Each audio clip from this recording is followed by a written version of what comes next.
Good afternoon, everyone. This is Chris Dawson from Tamebay, and welcome to our Importing from China masterclass. I'm really excited today because I've been writing Tamebay for 12 years now, and I've seen so many of your businesses growing. Literally, people that have started their business on a tabletop and are now turning over multiple millions of pounds per year. Some of you turning over £1 million a year just on eBay alone or just on Amazon alone.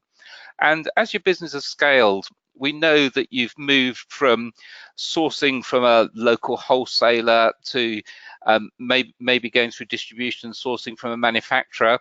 And now a lot of you are also having your own goods manufactured, often in far-flung places like China. Which is the whole point of this webinar, is to give you some tips on how to import smarter, how to cut out the paperwork, how to save time and money. And I'm delighted to have Richard from Zencargo with us today, who knows all about importing. So welcome, Richard. Thank you very, very much. And click forward the slide here. And I'm just excited to be here today and to be invited by Chris and the Tamebay team, really to present to you, our tips and tricks and our practices that we've learned from our own experience with clients on how to really, streamline your supply chain, your procurement process, and your transportation process, and take it to the next level. Just a quick introduction on myself. I'm one of the co-founders of Zencargo. Zencargo is a digital freight forwarder, and we say our mission is to simplify global trade. What we do as a business is we sit between the owners of transportation assets, the shipping lines, the airlines, and our customers, who are fast-growing businesses in the UK and Europe, who need to ship goods and get them into their markets. And in terms of our expertise and our vision into the management of goods from China, I would say a very sizable percentage of our clients are running supply chains that procure from China. We're importing millions of tons of goods on a regular basis, and in particular, our clients and our client base, we have a real focus on very fast-growing e-commerce retailers. So that sort of makes it sort of all the more interesting to talk to you guys from the position of what are the very smart, forward-thinking retailers who are leveraging e-commerce doing to streamline their supply chain. So I'm just gonna jump forward and outline what we're going to talk about today, and what I'd like you guys to take away from the session. Really, this webinar is about how at this stage in your business do you put the right processes in place to mean that you're getting ahead of all the exceptions in your supply chain and identifying where the risks and opportunities lie at each stage, so that you don't need so much inventory, so that you don't need so much slack in the system, and so that you can optimize costs at each stage of the process. And so, rather than focusing in on any one piece of the supply chain, we really wanted to give you guys an overview, with a focus specifically on the journey from China into UK and Europe, all the way from choosing the right supplier, the journey in Asia, to the freight process, freight transportation, and then how do you smoothly manage the process arriving into the UK, but also timely deliveries to your warehouse and ultimately to end customers. So that's really what we're going to cover. Lots to bite off. So I thought we'd start by talking a little bit about the procurement process and really how you create a successful procurement process, how you find the right suppliers for you and have the right relationship with those suppliers.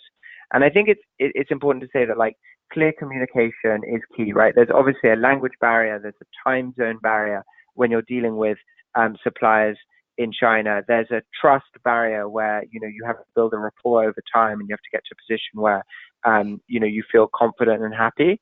And I think the most important thing is that you lay out the right terms of trade and the right agreement to start with, the right way of working to start with. And so what that means practically is aligning on expectations around delivery and lead time, around credit terms. When do they expect to get paid? How do they expect to get paid? Because when these things are unclear, they can often cause delays, problems, and come back to haunt you. And then, in particular, are there any penalties or additional costs that you're able to impose around delays or issues with production? Are there any expectations that they have on their side, or any penalties they might impose on you if things need to be rushed or otherwise? And I think more deeply than that, the other thing I would say is I think it's important for you to understand in these negotiations, in these initial conversations, what your supplier's supply chain dependencies are. So if you have a supplier and actually they're outsourcing a large part of the manufacturing to another supplier, you should know that. And it shouldn't be something that comes up later down the line. You suddenly realize that there's a particular part or a particular piece of the process that you're very much in the dark on, and it's causing a huge delay in your supply chain. So I think the most important thing at the start is to lay out the terms of your way of working, the way that you're going to work together, and to have a clear picture of your supplier's dependencies as well. The second thing I wanted to talk to you about is around packaging. So even before you get into shipping, there's a question of how do you design packaging from early on in the relationship that's going to suit your business and that's going to allow you to scale. We call this like packaging design for scale. I was talking to Chris actually a little earlier, and we touched on one of the trends that's very interesting right now and important to be aware of is around like single-use plastics. So there's a big regulatory concern around plastics because of the environmental impact, and there's also something to be to have a keen eye on in terms of are there going to be regulations that come in around single-use plastics, and can you prepare yourself now to make sure that you're ahead of any issues there? But the key consideration around packaging design that I think that's particularly relevant for all of you is how do you think about packaging in a way that is, first of all, cost effective, and so that means minimizing the amount of air and unnecessary space in the packaging that you're going to use. How do you allow it to stack easily on a pallet so that you can more effectively, fill space or utilize container freight? And then the other piece is around, breakage and the ability to stack your goods. Have goods or concerned about the transportation process. How do you make sure that the packaging is appropriately designed, not to have any issues there? So that's very key in the initial conversation. And if you get the issue of packaging wrong, it can cause issues. For example, not being able to ship your goods by less than a container, or to share a container with other shippers' cargo, because you don't have packaging which allows you to have your goods stacked on top of. So that can come back to haunt you. So very important to get that right in the beginning. The other thing to lay out in your procurement process is what do you want to do on quality control. So it may be the case that you've visited your suppliers only once, or your relationship is very much at long distance. You don't have the capacity to regularly be in that constant contact, and there needs to be a layer, a very strong trust relationship about that you have the right process in place for quality control. And so in terms of our customers, what are they doing? It very much depends on the sensitivity of their goods to issues in the supply, in the supply chain, in the manufacturing process. It very much depends on the industry, but we have customers that are doing everything from having their own quality control officer who they, cost effectively employ close to where the suppliers are, who go in and check at a certain stage in the manufacturing process, to using a third party to do that. And there are dozens of third parties that you can organize that with. Most of the time, your freight forwarder should be able to organize a quality control process for you. And then there's a question of like, what stage is the right stage to check production? I would say, it's very important that, if you've got goods that are sensitive, to possible issues in the production run, that you're checking actual samples that are from the production run and not like pre-production samples. And so, that's very important, getting the timing right on that. We have customers, for example, in clothing that will fly over, in apparel, that will fly over what they call like a gold, a gold stamp sample, basically from the production run, and they will approve that before the rest of the production run is allowed to continue. So just very important to get the right quality control process in place before you get going. And I think it's something that you can always tweak over time, but you need to have a frank conversation with your supplier about how you're going to manage that. Richard, and they should be able to guide you as well. We've got a question here for you, Richard. On the quality control, would you recommend flying out to China to check on production run once it's started, or would you have a third party in China do the checking for you? I think flying out is something that's very good to do at the beginning of the relationship, because it's not particularly cost effective to go on every production run, nor time effective, depending on the way that your business works or the number of personnel you have. I would say it's a good thing to do to understand, actually see and feel the process and what can go wrong. Let's say on your first production run, but not something I would recommend on an ongoing basis. Third-party quality control companies have been going for decades now, and there are some very reputable, very good suppliers who can do this for you. Most likely your freight forwarder, certainly Zencargo, we work with a couple, depending on where in China they effectively are. But we would certainly recommend using a third party. If you have a very niche or specific supply chain or manufacturing process, it can be cost effective to actually have like a freelancer who is seconded to your company, who may do this for a number of people who work locally and can manage the quality control process. But at a small scale, I would say definitely use a third party. And we've just had another question from Vidor. How often would you do quality control, say, for example, in beauty products? In terms of like the percentage of the run, I think it very much depends on what you're doing, and it depends industry to industry. We can definitely have a conversation offline. We have experts in the team that can certainly advise you on what's standard. We have a couple of the UK's largest beauty product companies that work with Zencargo. So certainly based on our experience we can advise. But it will definitely depend on your specific product and the issues that can occur. I hope that's not too vague an answer, but certainly we can pick that up offline. Yeah, we've got a couple of other questions. How much would someone pay for third-party checks? I think just so everyone knows, we will be giving you some contact details for Zencargo so that you can ask some questions offline afterwards. Excellent. Okay, and so the last point here, and I think obviously I'll try to move on because we've been, I guess, on the slide for a little while, but it's just to say that like your supplier relationships are relationships for the long term. Communications with suppliers, knowing when things are ready, knowing when there are hiccups, that's like core to success and to making sure you don't have unnecessary lead time delays or issues with quality.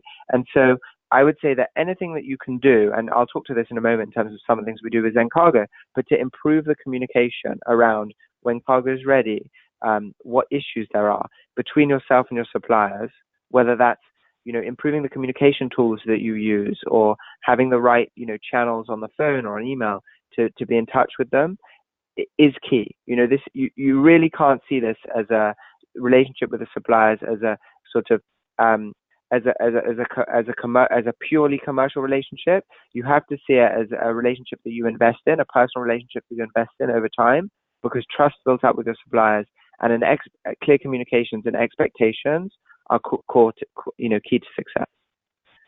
I'm just going to flick forward. So I guess once you have cargo ready, there's a question of how do you want to get it? How do you want to get it to the UK and Europe? And I think the first thing I would say is you have to pick the right transportation terms that suit you. So for anyone who doesn't know Incoterms, we've got this on the screen, are the international legal standard for organizing international trade. They govern who's responsible for what, who pays for what part of the journey, and at what point ownership or responsibility for the goods transfers from the shipper to the consignee. And there are a number of Incoterms. We can certainly, offline, anyone who wants to get educated up, our operations team are, happy to help. But I think the important thing to understand is, common Incoterms from China, X works where you, the consignee, would be responsible for organizing and paying all the freight all the way from the supplier's warehouse to your warehouse, or FOB, where you're responsible from the port once the goods are loaded on the ship, are terms where you're responsible and are the most common terms out of China. Although some businesses will opt to operate, on CIF-CFR terms, where the shipper is responsible for paying and organizing the freight. And I would very much say that, controlling the freight offers opportunities for cost and lead time savings, because you have complete control over timing, you have complete control over who you use, where you can save money, what the opportunities are. But it also comes with a cost, right? The cost is a larger operational overhead, and it also requires very good communication between you and your supplier, because you can get into a situation where there are delays due to bad communication. But I would say, in today's world, with the transportation companies that are out there, with the opportunity for things like digital freight forwarders, businesses like Zencargo and others, I would say that small shippers should certainly be able to manage FOB and Ex-Works Incoterms very time effectively. They just have to be aware that that they have to think ahead in order to prevent delays and issues. And just on that preventing delays piece, I would say preventing delays in transport is all around having good communication and good transparency into where and when things can go wrong, and it's all about knowing when to get involved and when it's important to make sure that everyone is across the right information. And so what I mean by that is, if your cargo's on the sea for 30 days, while it's on the sea, well, there's nothing really to do. There's nothing really to prevent. But if you know that it's coming into dock in the next week, you need to be prepared for customs. You need to make sure your freight forwarder has all the right things in order to make sure that your goods move smoothly to your warehouse. When it comes to the part of the journey from the warehouse to the port, being aware of when cargo is becoming ready and booking in a vessel, making sure your forwarder is booking in a vessel ahead of time, that's extremely important for preventing delays. So it's all about knowing and making sure ultimately, like, your freight forwarder is letting you know when are the times that it's really sensitive and really important to be on top of things, and that's how you avoid delays. And the last piece I wanted to touch on was on paperwork. So obviously there's some key bits of paperwork that are necessary, and it's very important that you have the right paperwork for the right goods.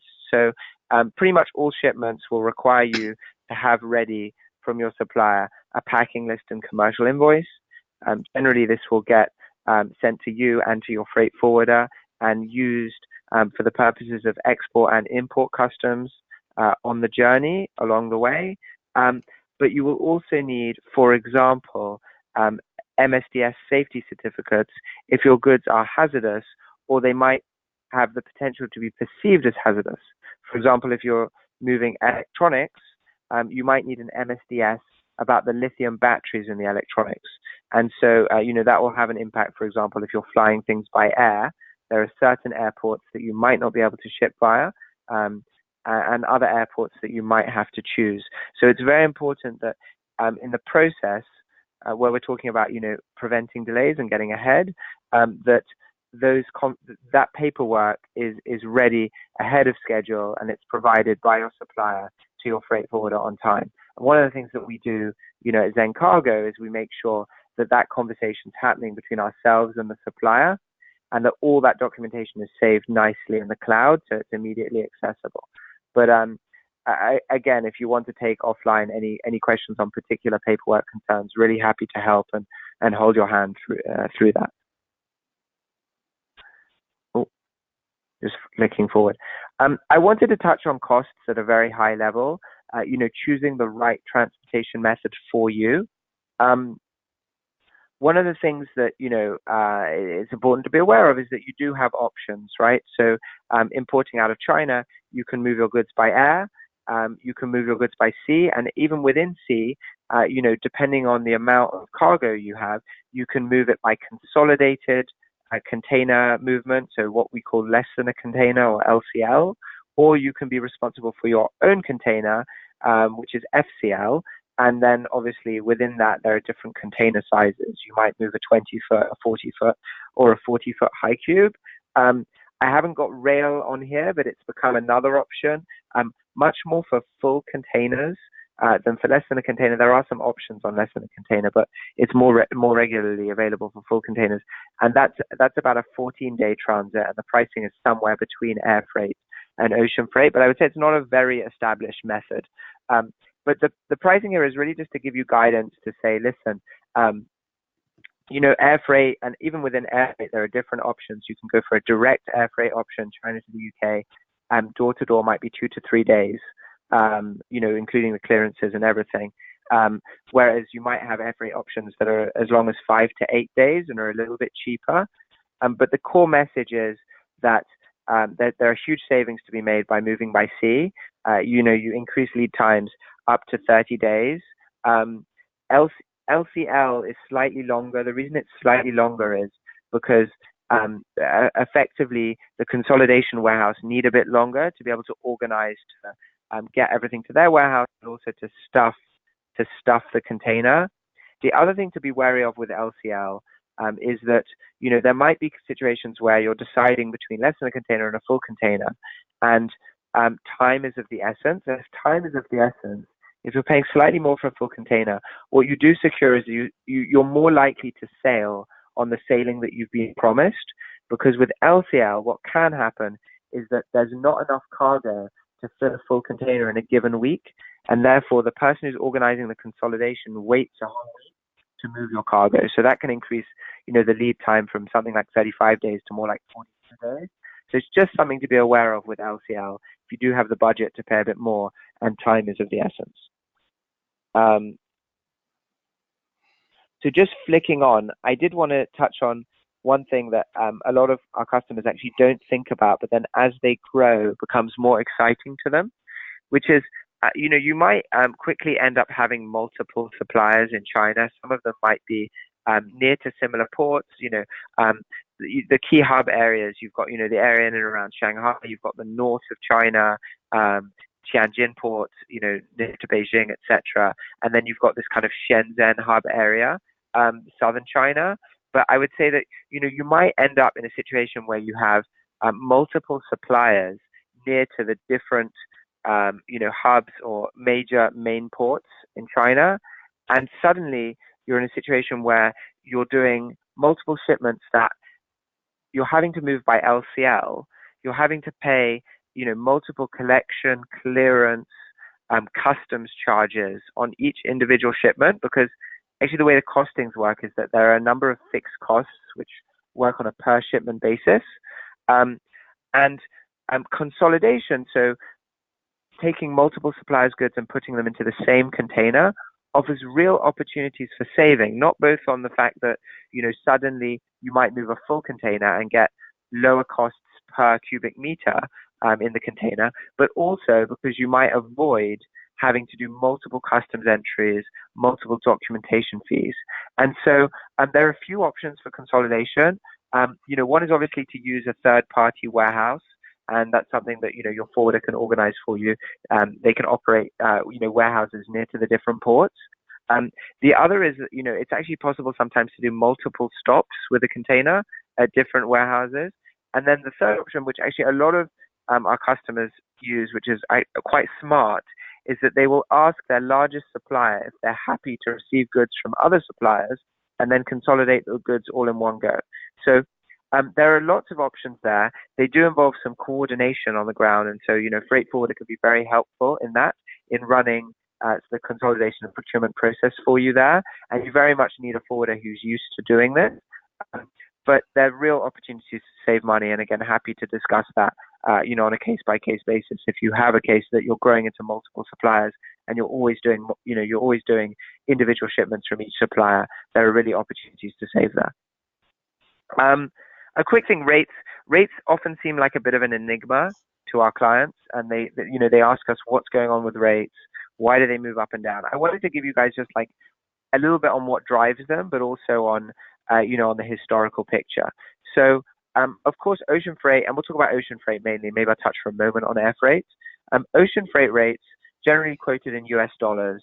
There's a lot of intransparency around the pricing. You'll see a lot of fixed charges, and then you'll see the ocean freight rate.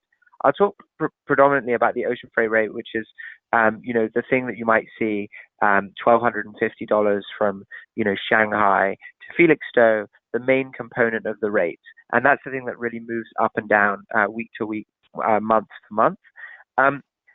The real key constituent of the move there on the ocean freight rate is really, or has recently been demand and supply. I would say that fuel price is something that has recently become interesting. The carriers have just announced the fact with the oil price going up that they're looking at a bunker adjustment, so increasing rates on the back of fuel. But the main driver is really around space availability. And so what's happened in the market over the past, I would say half a dozen years really, is that coming out of the recession, the carriers really realized that they wanted to be able to really increase the operational efficiency of their business models, like the ocean carriers who own the ship, own and lease these very large ships. And the only way that they could do that was to build much bigger ships.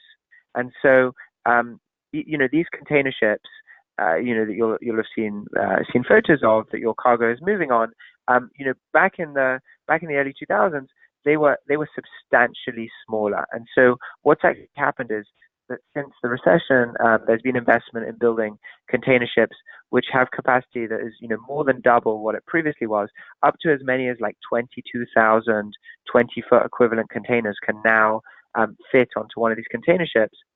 And what you'll find is that there was a knock-on effect where some of the shipping lines started to order these ships, and then all of the other shipping lines rushed to order them in order to be able to compete on efficiency by having these larger ships.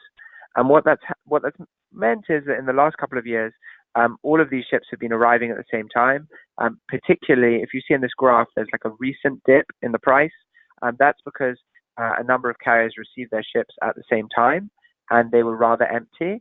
And what happens with the demand and supply is that, the price will fall until they can fill the ships. And so you'll see these dramatic swings in price, really because, demand and supply can change on a month-to-month, week-to-week basis. The other thing I just wanted to note is one thing you might notice with your freight is that at the beginning of the month, prices start off a little bit higher, and then they tend to fall towards the middle of the month, and then go up again towards the end of the month. And you might ask, what is going on there? This seems rather strange. Why is there no visibility on what the price is going to be like for the whole month? Why is it always following this pattern?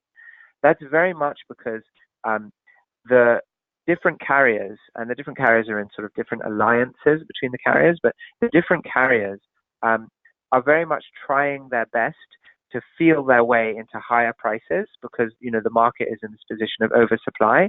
And so they'll start the month out sort of trying to put forward a price that they think will hold for the month. And then what will happen is the different carriers will, over the course of the month, start to reduce prices. And then there'll be a little bit of a competitive tension. This is something that you just see at the moment because we're in a position of oversupply in the market, but just something to bear in mind that you may see that when you ship things in the middle of the month, you get better prices than when you ship things right at the beginning of the month or right at the end. Just something to be aware of. Okay, so while cargo's on the water, what do you have to be concerned with? Because I mentioned this point about, tracking being very important, being proactive being important, but, do you actually need to be aware of what's going on with your shipments while they're at sea and, while they're being collected? And I would say that, yes, I think it's very important as you grow your business and as you have multiple things on the water at the same time to be on top of your shipments.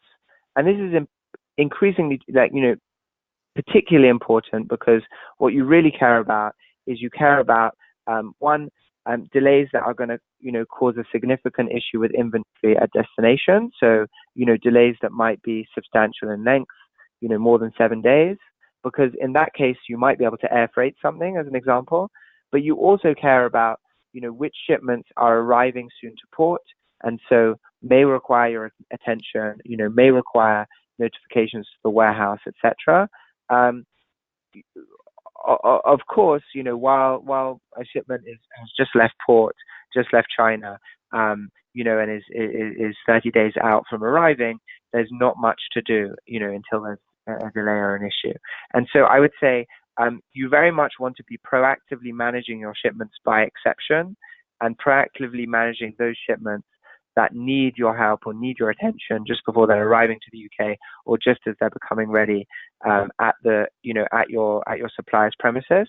And as well as looking at companies like Zencargo and what we're doing on the digital side to fully digitize and give you transparency into all of this, there are some free tools and things that you can do to help in that respect. So Rike is a project management tool. There's another called Trello, which I'd encourage you to have a look at if you're that way inclined. But they're both tools that allow you to kind of progress shipment files, organize the data around shipment files.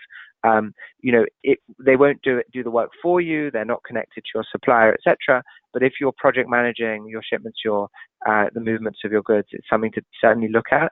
Track and Trace is an online tool that allows you to track the container number or the bill of lading number for your cargo and tell you exactly where it is. There's another site called Marine Traffic where you can see exactly where the ship is. All are exciting free tools that I would encourage you to have a look at for process management of your cargo.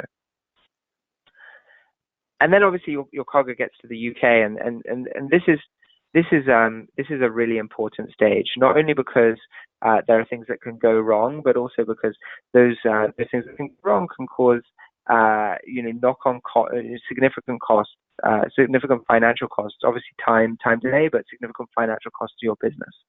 So first thing I would say is that your freight forwarder should be working closely with you to make sure that they have all the right documentation they need to clear customs. But you should make sure that before goods arrive, that everything is in place. So we like to say that we should have an eye on what's going on, planning deliveries and making sure the customs paperwork is in place, a week to 2 weeks out from arrival, and that will mean that commercial invoices are with your freight forwarder. Your freight forwarder, who's probably managing customs for you, is aware of which HS codes or which customs codes you're going to be using for clearing the goods. And they can certainly, although your freight forwarder won't tend to sort of advise, they can certainly point you to the right resources, talk with your supplier, help you determine which HS codes you should be using. And additionally, there's a conversation that you should be having around any other customs procedures or requirements, that might be an issue. If you're moving foodstuffs, for example, port health requirements, are an important one. The other thing to bear in mind, like arrival into the UK, if you're doing a first shipment, it's really important that you have something called an EORI number, which you register with HMRC. You can't just go ahead and get the goods moving without one of these. It can cause significant issues. Talk to your freight forwarder about that if you have any issues around that. But again, also deciding what you're going to do around VAT and customs. If you're a small shipper, I would say your freight forwarder can certainly help you with that. There might be some charges there, but certainly something to investigate and that your freight forwarder can help with over time is, do you want to have your own deferment account, which would allow you to get credit terms with HMRC to pay your duty and taxes later in the month directly from HMRC, although you'll need a bank guarantee for this, and this is something that might take some time. The last thing to touch on arrival in the UK, why is it so important that all these things are in place, is because you only have a certain amount of time in the UK for which to basically customs clear, and get your goods moving from the port. Otherwise, you can incur detention and demurrage. So what are these detention and demurrage? Demurrage is the cost associated with your container sitting on the port and incurring what they call key rent. And basically, the carrier, the shipping line, will give you a certain number of days, call it 4, 5, 6, in the UK for free, depending on the carrier, depending on the nature of your business. After which point you have to pay, and it's quite expensive on a per day basis for your container to be at the port. Detention is the cost incurred for the fact that you're holding the container for longer than you should, because once you're done with the container, it goes back to the shipping line. And so, again, there are costs incurred there. So something to be aware of, something to ask your forwarder about: what are the risks of detention and demurrage, what are the costs associated, and the reason to be proactive when goods get into the UK. I guess the last piece of the journey is warehousing and distribution. And I would say here, the important thing is to have the right solution for you. If you're scaling a business, just be aware you can be lean. There are on-demand warehousing options out there. What does that mean? It means, you don't need to have one warehouse. You can have different warehouses in different locations, depending on where things are ultimately going. If, for example, you have an Amazon requirement, there's certainly opportunities to have warehouses that are specialists in delivering to Amazon and well located to deliver to Amazon warehouses. And the other piece to say is that, the piece of warehousing that's receiving goods, unloading containers, organizing pallets, and delivering them as appropriately to Amazon or otherwise, is a different piece of warehousing to enterprise delivery solutions for e-commerce. The pick and pack solutions that are out there, to effectively run your e-commerce fulfillment and deliver to your final clients. There are a number of options out there, and I would say that you can actually almost like bifurcate those two things, because there are suppliers that are specialized, that are really specialists in the pick and pack piece, and then there are suppliers that are specialists in really, effectively like the first mile logistics. There's just something to think about, that those two are not always necessarily intertwined. So I wanted to talk, I'm conscious of time and time for questions, but I wanted to talk quickly just about Amazon FBA. And, obviously Zencargo as a business, we're very focused on Amazon FBA, but I would say that like delivery and logistics solutions for Amazon FBA are specialist solutions. So, your freight forwarder might say that they do some work for Amazon, or they can help you with Amazon, and they certainly can. But I would say that there are some micro complexities in Amazon deliveries that you should be aware of, and that if you can be guided by a freight forwarder who has expertise and it specializes there, I would certainly embrace that. Some of the issues that our clients have and where they really need help with Amazon are around, how do they want to import their goods into the UK? Do they want them already to be labeled and palletized in China? This can have an impact in the cost of transportation, and also the cost of labeling and palletizing, and also the flexibility and the ability to deliver some goods as cartons or some goods as pallets to Amazon.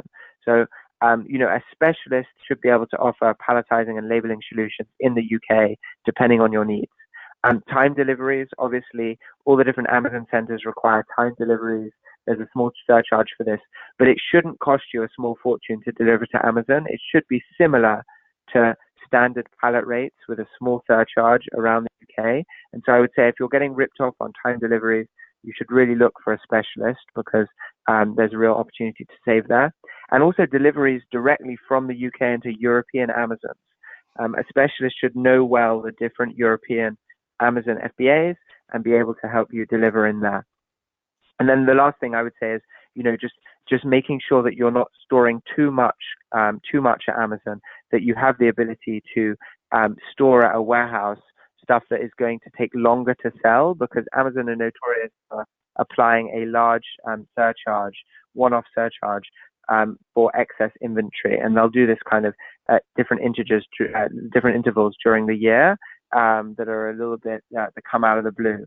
And so, it's very important to think about how much stock do you really need at Amazon, because storing pallets at a warehouse might only cost you, let's say, £3 pallet a week, which really isn't much, but you might get a very big bill at Amazon if you have too much stock at the FBA. So I guess with that, I would just say, what are we seeing in terms of the trend of the customers that are jumping on board with Zencargo? We're very fortunate in that, we're now one of the fastest growing logistics businesses in the UK. The reason that we're seeing so many businesses, in particular actually e-commerce or forward-thinking businesses jump on board, is very much because they've experienced pain points across communication, across the whole journey that we just discussed. And I think communication is an overarching theme, and visibility. So, customers are moving to Zencargo because, obviously there are digital forwarders offer online dashboards. With Zencargo, you have full visibility into exactly where your shipments are, what's in them, what stage they're at of the journey, and are there any exceptions? And they can very much manage by exception.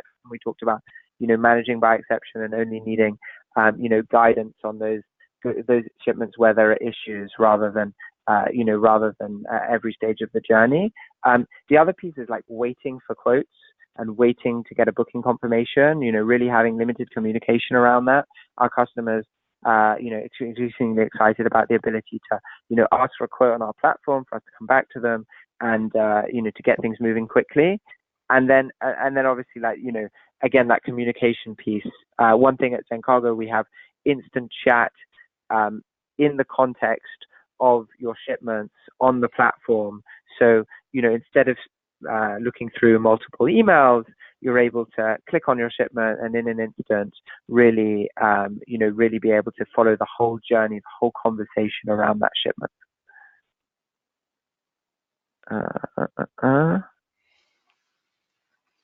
So I guess what have we learned in terms of a recap? I would say very much the beginning of the journey, the relationship with your supplier is about clear communication and trading on your terms. So laying out the right relationship for you, the right Incoterms, the right terms of trade, the right quality control procedure, having an open and honest dialogue, and not letting the dialogue kind of unfold as your shipping relationship, deteriorates, or as your relationship deteriorates. Really getting ahead of any issues and just being very transparent on those different areas. The second bit is on transportation. Look to get 360 visibility on your shipments, and for a solution that gives you management of the different milestones. You know when it's important to intervene, or when it's important for you to have the right information, when goods are arriving to port, when goods are leaving, when goods are becoming ready at your supplier. When they're at sea is less important, but really knowing when to intervene, knowing when you need visibility. And then obviously, the right solution for you for the final mile, whether it's delivery to Amazon, whether it's an e-commerce solution, being nimble on warehousing. You don't need to have a warehouse. If you're a fast-growing business, you don't need to have a term contract for warehousing. You can be nimble. You can have multiple warehouses. You just need to get the communication piece right. And then obviously, the last piece, around optimizing for costs, the availability of different modes of transport, FCL, LCL, and air, the risk factors there as well, what you can do around packaging and eliminating unnecessary space usage, but also consolidation options, definitely something to consider for fast-growing businesses with multiple suppliers. Can your forwarder help you with consolidation and save you money? I would say, that's kind of everything I had to share on my end. Really excited to answer questions.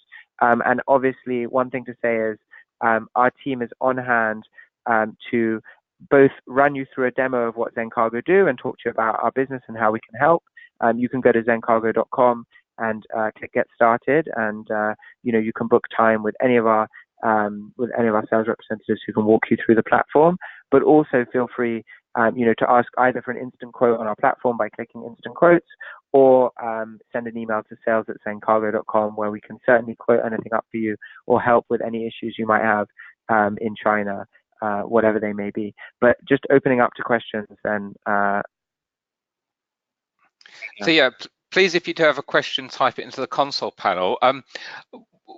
One question that's come in, Richard, you touched on packaging very nicely, on whether you should have it cartonized or palletized, or so someone's asked, should you concentrate more on your packaging for the cost savings on shipping from China, or does it pay to actually have items packaged so that you don't have to repackage them in the UK and you can just effectively put a label on and ship the item?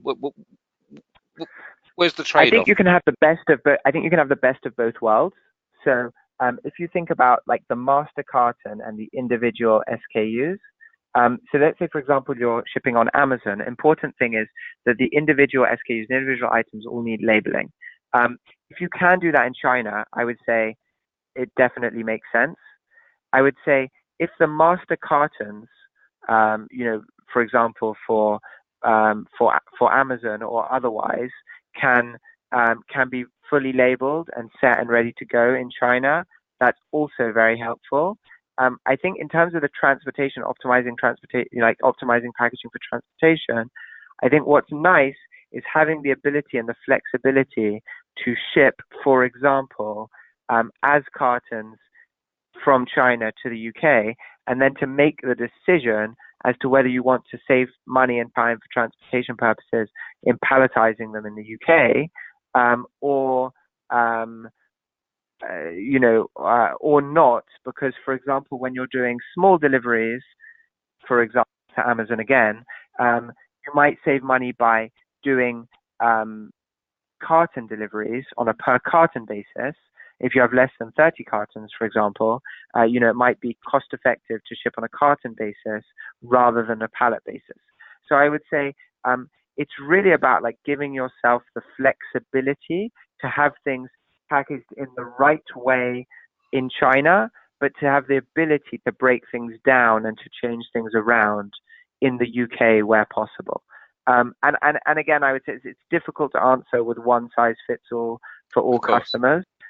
Just because, an Amazon business would have a very different requirement to one who are doing most of the fulfillment themselves. And I think we've got time for one last question, which is coming from Raj. Do you also offer advice, guidance, and in fact, can you help with shipping into FBA in the United States, Germany, France, and Spain? Yes, definitely. And that's both for customers who use Pan-European, which is the service where you deliver to one Amazon and they redistribute themselves, or otherwise. We can help with Australia as well, which is a new FBA that everyone's excited about. And we're regularly helping customers. And that's whether you want to go directly from your supplier in China to the US, or you want to have storage here and manage it from here. We have customers that do both. It's all about finding the right cost and best mix for you. Again, for Europe, we can deliver containers into the German ports and then warehouse there and then distribute to different Amazons. So there are all sorts of solutions that are possible. I would say that's really why you need to go with an Amazon expert. If you do have a fast-growing multi-FBA business, really because there's so much, opportunity for money and time, lead time saving by being able to deliver into all the different locations. Fantastic. Richard, I'd like to thank you for your time today, and just for Raj and everyone else that has got questions, once again, how can they get hold of Zencargo to find out more about your services? So I would say email sales@zencargo.com, and that will you'll have someone swiftly get back to you. And then the other piece is, if you do want just to come in and book a time yourself for a demo of the platform or to get an instant quote, you can go to zencargo.com, and there's a little flow there where you can just fill in a form. But if you have specific requirements, do feel free to send an email to sales@zencargo.com. Fantastic. Richard, thank you so much for your time, and thank you to everyone for attending. We hope that's been useful and informative. It certainly was for me.